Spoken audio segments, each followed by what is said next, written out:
Welcome to Lake Audio. Lake Audio में आपका स्वागत है। आज हम एनसीईआरटी कक्षा 11 का अध्याय 3 इमर्जिंग ट्रेंड्स पढ़ने वाले हैं। 3.1 परिचय। कंप्यूटर अब काफी लंबे समय से हमारे आसपास मौजूद हैं। हर गुजरते दिन के साथ नई तकनीकें और नई पहल सामने आती रहती हैं। मौजूदा तकनीकों को समझने और अपने आसपास हो रहे विकास को बेहतर तरीके से देखने के लिए हमें उभरते हुए रुझानों पर लगातार नजर रखनी चाहिए। लगभग हर दिन कई नई तकनीकों को प्रस्तुत किया जाता है। इनमें से कुछ सफल नहीं हो पाती और समय के साथ धीरे धीरे समाप्त हो जाती हैं। कुछ नई तकनीकें समय के साथ सफल होती हैं, टिकती हैं और उपयोगकर्ताओं का ध्यान आकर्षित करती हैं। उभरते हुए रुझान वे अत्याधुनिक तकनीकें होती हैं जो लोकप्रियता प्राप्त करती हैं और उपयोगकर्ताओं के बीच एक नया चलन स्थापित करती हैं। इस अध्याय में हम कुछ ऐसे उभरते हुए रुझानों के बारे में जानेंगे जो भविष्य में डिजिटल अर्थव्यवस्था और डिजिटल समाजों में पारस्परिक संवाद पर बड़ा प्रभाव डालेंगे। 3.2 आर्टिफिशियल इंटेलिजेंस (AI).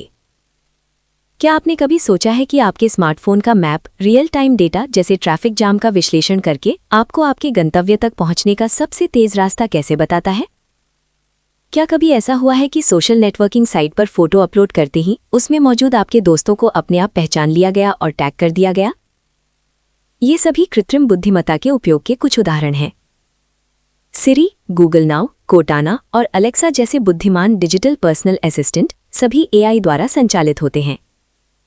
कृत्रिम बुद्धिमत्ता का प्रयास होता है कि मानव की प्राकृतिक बुद्धिमत्ता को मशीनों में इस प्रकार स्थापित किया जाए कि वे बुद्धिमानी से व्यवहार कर सकें। एक बुद्धिमान मशीन से अपेक्षा की जाती है कि वो मनुष्य की कुछ संज्ञानात्मक क्षमताओं जैसे सीखना, निर्णय लेना और समस्या हल करना की नकल कर सके।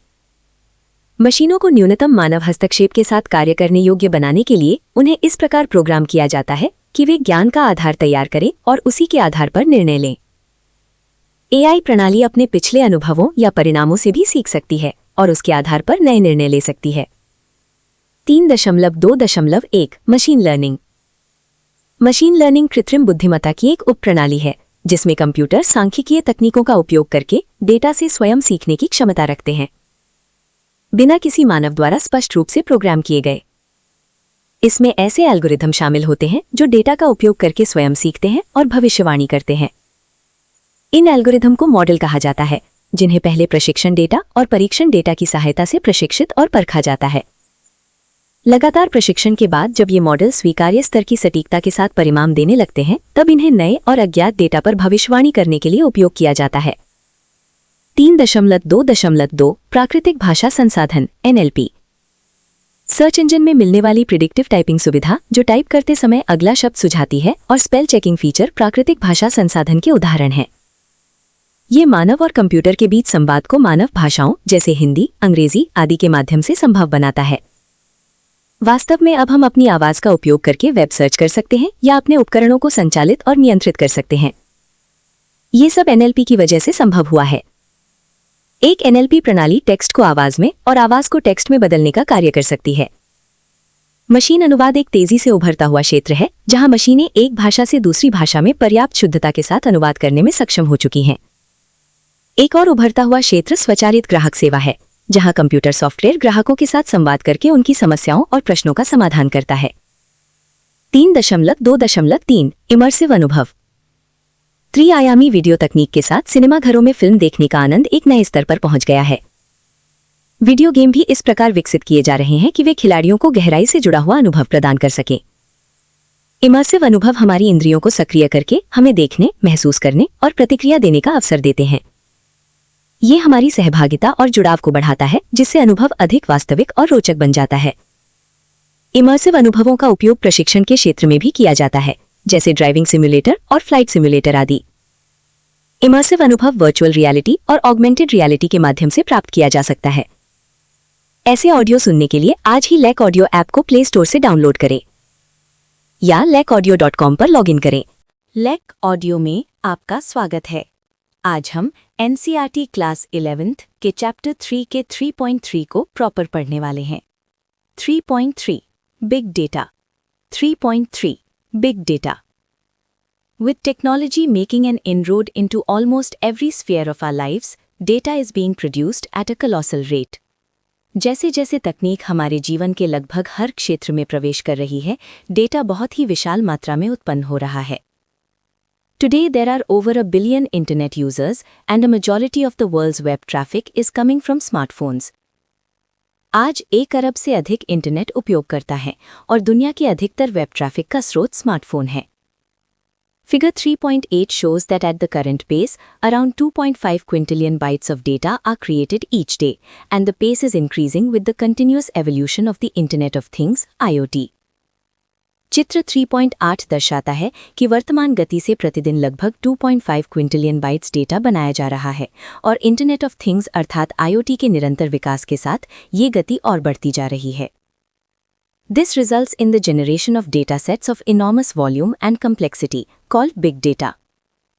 इसके परिणामस्वरूप अत्यधिक विशाल और जटिल डेटा सेट उत्पन्न होते हैं, जिन्हें बिग डेटा कहा जाता है। Such data cannot be processed and analyzed using traditional data processing tools, as the data is not only voluminous but also unstructured, like our posts, instant messages and chats, photographs that we share through various sites, our tweets, blog articles, news items, Janmat Sarvekshan and their comments, audio or video chats, and so on. ऐसे data को पारंपरिक data processing tool से संसाधित और विश्लेषित नहीं किया जा सकता, क्योंकि ये केवल मात्रा में अधिक नहीं होता बल्कि असंरचित की होता है, जैसे हमारी पोस्ट्स, इंस्टेंट संदेश और चैट, विभिन्न साइटों पर साझा की गई तस्वीरें, ट्वीट्स, ब्लॉग लेख, समाचार सामग्री, जनमत सर्वेक्षण और उनकी टिप्पणियां, ऑडियो या वीडियो चैट आदि। बिग डेटा केवल विशाल मात्रा के डेटा का प्रतिनिधित्व नहीं करता, बल्कि इसमें एकीकरण, संग्रहण, विश्लेषण, खोज, प्रसंस्करण, स्थानांतरण, क्वेरी करना और डेटा का दृश्यांकन जैसी अनेक चुनौतियां भी शामिल होती हैं। Big data sometimes hold rich information and knowledge which is of high business value, and therefore there is a keen effort in developing software and methods to process and analyze big data. Big data में कभी कभी समृद्ध जानकारी और ज्ञान छिपा होता है, जो व्यावसायिक दृष्टि से अत्यंत मूल्यवान हो सकता है। इसलिए इसे संसाधित और विश्लेषित करने के लिए सॉफ्टवेयर और विधियों के विकास पर विशेष प्रयास किए जा रहे हैं। Figure 3.8 Sources of Big Data. Numbers are approximate. चित्र 3.8 बिग डेटा के स्रोत, संख्याएं अनुमानित हैं। 3.3.1 Characteristics of Big Data. 3.3.1 big data की विशेषताएं। Big data exhibits the following 5 characteristics shown in Figure 3.9 that distinguish it from traditional data. चित्र 3.9 में दर्शाई गई निम्नलिखित 5 विशेषताएं बिग डेटा को पारंपरिक डेटा से अलग बनाती हैं। A. Volume. A. आयतन. The most prominent characteristic of big data is its enormous size. Big data की सबसे प्रमुख विशेषता इसका अत्यधिक बड़ा आकार है। If a particular data set is of such large size that it is difficult to process it with traditional DBMS tools, it can be termed as big data. यदि कोई डेटा सेट इतना बड़ा हो कि उसे पारंपरिक DBMS टूल से संसाधित करना कठिन हो जाए, तो उसे बिग डेटा कहा जा सकता है। B. Velocity. B. वेग. It represents the rate at which the data under consideration are being generated and stored. ये उस दर को दर्शाता है जिस गति से संबंधित डेटा उत्पन्न और संग्रहित किया जा रहा है। Big data has an exponentially higher rate of generation than traditional data sets. पारंपरिक डेटा सेट की तुलना में बिग डेटा की उत्पन्न होने की दर अत्यधिक तेज और घातीय रूप से अधिक होती है। C. Variety. C. विविधता. It asserts that a data set has varied data, such as structured, semi-structured and unstructured data. ये दर्शाता है कि किसी डेटा सेट में विभिन्न प्रकार का डेटा हो सकता है, जैसे संरचित, अर्ध संरचित और असंरचित data. Some examples are text, images, videos, web pages and so on. इसके उदाहरणों में टेक्स्ट, चित्र, वीडियो, वेब पृष्ठ आदि शामिल हैं। D. Veracity. D. सत्यता. Big data can be sometimes inconsistent, biased, noisy, or there can be abnormality in the data or issues with the data collection methods. कभी-कभी बिग डेटा असंगत, पक्षपाती या शोरयुक्त हो सकता है, या डेटा में असामान्यता हो सकती है, अथवा डेटा संग्रहण की विधियों में समस्याएं हो सकती हैं। Veracity refers to the trustworthiness of the data, because processing such incorrect data can give wrong results or mislead the interpretations. सत्यता का अर्थ डेटा की विश्वसनीयता से है, क्योंकि गलत डेटा का प्रसंस्करण गलत परिणाम दे सकता है या व्याख्या को भ्रमित कर सकता है। E. Value. E. मूल्य. Big data is not only just a big pile of data, but it also possesses hidden patterns and useful knowledge which can be of high business value. Big data केवल data का एक बड़ा ढेर नहीं है, बल्कि इसमें छिपे हुए पैटर्न्स और उपयोगी ज्ञान भी हो सकते हैं, जो व्यावसायिक रूप से अत्यंत मूल्यवान हो सकते हैं. But as there is a cost of investment of resources in processing big data, we should make a preliminary inquiry to see the potential of the big data in terms of value discovery, or else our efforts could be in vain.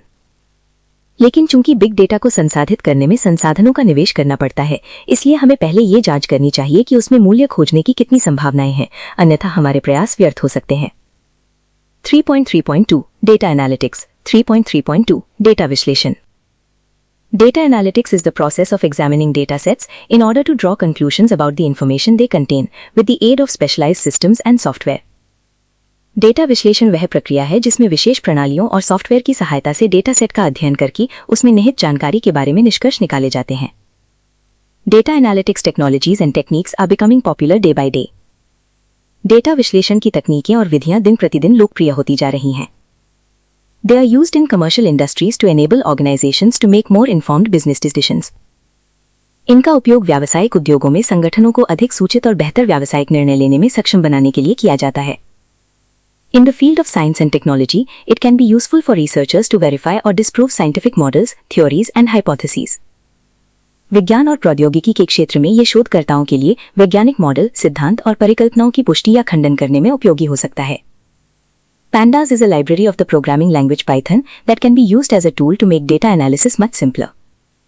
Pandas programming भाषा Python की एक library है जिसका उपयोग data विश्लेषण को अधिक सरल बनाने के लिए एक उपकरण के रूप में किया जा सकता है. ऐसे ऑडियो सुनने के लिए आज ही लेक ऑडियो ऐप को प्ले स्टोर से डाउनलोड करें या लॉग इन करें lekaudio.com. LEQ ऑडियो में आपका स्वागत है. आज हम NCERT क्लास 11 के चैप्टर 3 के 3.5 और 3.6 को पढ़ने वाले हैं. 3.5 cloud computing. 3.5 cloud computing. Cloud computing सूचना प्रौद्योगिकी के क्षेत्र में उभरती हुई एक प्रवृत्ति है. क्लाउड कंप्यूटिंग में कंप्यूटर आधारित सेवाएं इंटरनेट के माध्यम से प्रदान की जाती हैं, जिसे क्लाउड भी कहा जाता है. ये सेवाएं उपयोगकर्ता द्वारा कहीं से भी और किसी भी उपकरण के माध्यम से उपयोग की जा सकती हैं. इन सेवाओं में सॉफ्टवेयर, हार्डवेयर जैसे सर्वर, डेटाबेस, स्टोरेज फैसिलिटीज और अन्य संसाधन शामिल होते हैं. ये संसाधन कंपनियों द्वारा उपलब्ध कराए जाते हैं, जिन्हें क्लाउड सर्विस प्रोवाइडर कहा जाता है. ये प्रदाता सामान्यतः उपयोग के आधार पर शुल्क लेते हैं. ये प्रणाली उसी प्रकार है जैसे हम बिजली के उपयोग के लिए भुगतान करते हैं. हम पहले से ही क्लाउड सेवाओं का उपयोग करते हैं जब हम अपनी तस्वीरें और फाइलें इंटरनेट पर बैकअप के रूप में संग्रहित करते हैं. हम क्लाउड सेवाओं का उपयोग तब भी करते हैं जब हम इंटरनेट पर कोई वेबसाइट होस्ट करते हैं. क्लाउड कंप्यूटिंग के माध्यम से उपयोगकर्ता अपने व्यक्तिगत कंप्यूटर में अधिक स्टोरेज क्षमता न होने पर भी बड़े अनुप्रयोग चला सकता है. उपयोगकर्ता अपने सिस्टम में अधिक प्रोसेसिंग पावर न होने पर भी बड़ी मात्रा में डेटा का प्रसंस्करण कर सकता है. केवल ये आवश्यक है कि उपयोगकर्ता इंटरनेट से जुड़ा हुआ हो. अनेक अन्य विशेषताओं के साथ क्लाउड कंप्यूटिंग आवश्यकता के अनुसार कम लागत में संसाधन उपलब्ध कराती है. उपयोगकर्ता अपनी आवश्यकता के अनुसार क्लाउड से बहुत उचित लागत पर संसाधन प्राप्त कर सकता है. 3.5.1 क्लाउड सेवाएं. 3.5.1 क्लाउड सेवाएं. क्लाउड को समझने का एक बेहतर तरीका ये है कि इसके द्वारा प्रदान की गई हर सुविधा को एक सेवा के रूप में देखा जाए. सेवा का अर्थ है क्लाउड द्वारा प्रदान की जाने वाली कोई भी सुविधा. क्लाउड के माध्यम से प्रदान की जाने वाली कंप्यूटिंग सेवाओं को वर्गीकृत करने के लिए 3 मानक मॉडल हैं. ये 3 मॉडल हैं infrastructure as a service, platform as a service और software as a service. A. Infrastructure as a service, जिसे IaaS भी कहा जाता है. IaaS प्रदाता विभिन्न प्रकार की कंप्यूटिंग अवसंरचना उपलब्ध कराते हैं.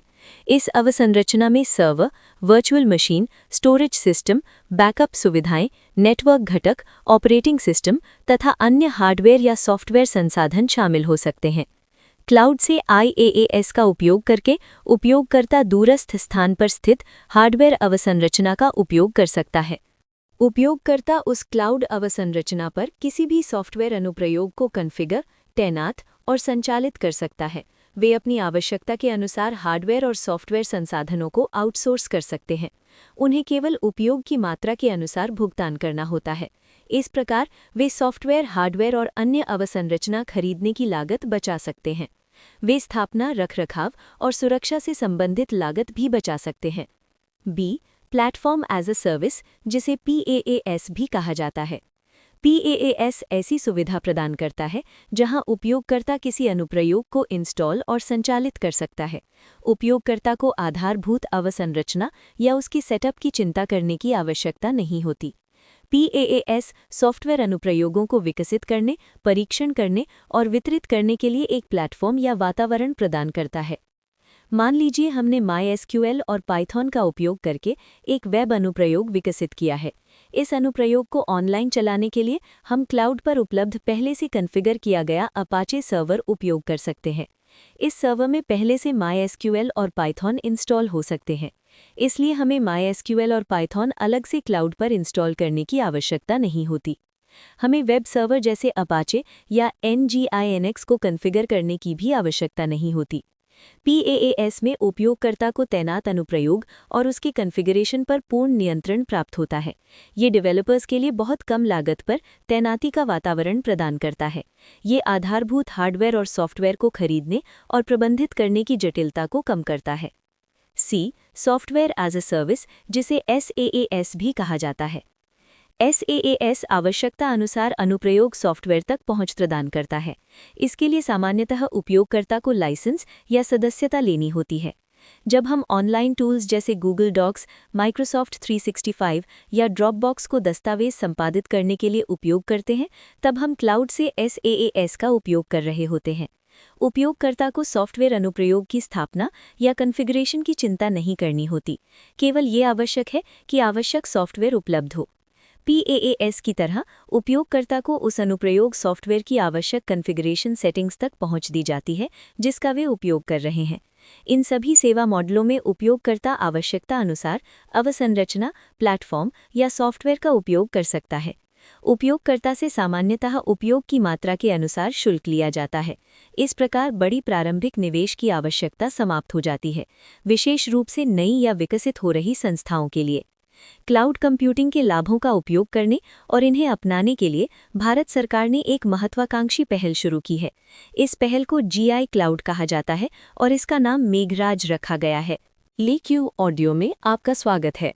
आज हम NCERT क्लास 11 के चैप्टर 3 के 3.7 को पढ़ने वाले हैं। 3.7 ब्लॉकचेन। 3.7 ब्लॉकचेन परंपरागत रूप से डिजिटल लेन देन एक केंद्रीकृत डेटाबेस में डेटा संग्रहित करके किए जाते हैं। प्रत्येक लेन देन को उस डेटाबेस में एक-एक करके अपडेट किया जाता है। इसी प्रकार टिकट बुकिंग वेबसाइट्स और बैंक सामान्य रूप से कार्य करते हैं, लेकिन चूंकि सारा डेटा एक केंद्रीय स्थान पर संग्रहित होता है, इसलिए डेटा के हैक होने या खो जाने की संभावना रहती है। ब्लॉकचेन तकनीक एक विकेंद्रीकृत और साझा डेटाबेस की अवधारणा पर कार्य करती है। इस प्रणाली में नेटवर्क के प्रत्येक कंप्यूटर के पास डेटाबेस की एक प्रति होती है। एक ब्लॉक को एक सुरक्षित और वैध लेनदेन डेटा के एक इकाई या हिस्से के रूप में समझा जा सकता है। प्रत्येक ब्लॉक में कुछ डेटा होता है जिसे उसका हेडर कहा जाता है। ये हेडर नेटवर्क के अन्य सभी नोड्स को दिखाई देता है, लेकिन उस ब्लॉक के निजी डेटा तक केवल मालिक की पहुंच होती है। ये ब्लॉक आपस में जुड़कर एक श्रृंखला बनाते हैं जिसे ब्लॉकचेन कहा जाता है। ब्लॉकचेन को एक ऐसी प्रणाली के रूप में परिभाषित किया जा सकता है जो जुड़े हुए कंप्यूटरों के समूह को एक अद्यतन और सुरक्षित लेजर बनाए रखने की अनुमति देती है। ब्लॉकचेन में भाग लेने वाला प्रत्येक कंप्यूटर या नोड डेटाबेस की पूर्ण प्रति प्राप्त करता है। ये एक ऐसा ओपन लेजर बनाए रखता है जिसमें केवल नया डेटा जोड़ा जा सकता है। लेजर को केवल तभी अपडेट किया जाता है जब नेटवर्क के सभी नोड्स उस लेनदेन को प्रमाणित कर दें। लेनदेन की सुरक्षा इसलिए सुनिश्चित होती है क्योंकि नेटवर्क का प्रत्येक सदस्य ब्लॉकचेन की एक प्रति रखता है। इसलिए नेटवर्क का कोई एक सदस्य अकेले डेटा में बदलाव या छेड़छाड़ नहीं कर सकता। ब्लॉकचेन तकनीक का सबसे लोकप्रिय अनुप्रयोग डिजिटल मुद्रा में है। अपनी विकेंद्रीकृत प्रकृति के साथ पारदर्शिता और सुरक्षा के कारण ब्लॉकचेन को पारदर्शिता और जवाबदेही सुनिश्चित करने का प्रभावी माध्यम माना जाता है। इसे व्यवसाय और शासन प्रणालियों में दक्षता बढ़ाने के साधन के रूप में भी देखा जाता है। उदाहरण के लिए स्वास्थ्य क्षेत्र में स्वास्थ्य सेवा प्रदाताओं के बीच बेहतर डेटा साझा करने से सटीक निदान की संभावना बढ़ सकती है। ये अधिक प्रभावी उपचार का मार्ग भी प्रशस्त कर सकता है। समग्र रूप से ये स्वास्थ्य संगठनों की किफ़ायती केयर प्रदान करने की क्षमता को बढ़ा सकता है।